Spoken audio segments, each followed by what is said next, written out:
Watu wasiokupenda watahakikisha wanakufuatilia na kuangalia kila kitu unachokifanya, kiwe ni kizuri au ni kibaya.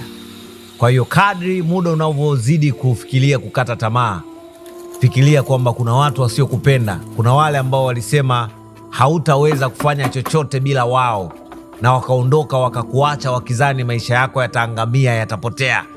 Wanakuangalia na wanasubiri kusema walisema, kwamba wewe sio lolote, sio chochote bila wao. Wale wasiokupenda, wasiokuhitaji, wale ambao wanatamani kukuona umekwama, wanakutizama. Waonyeshe show. Usikubali waone aibu yako. Usikubali waseme walisema. Usikubali wakae washangilie kwa kuona anguko lako. Hakikisha watu wasiokupenda unawapa show, wazidi kukuona siku baada ya siku, unazidi unafanikiwa.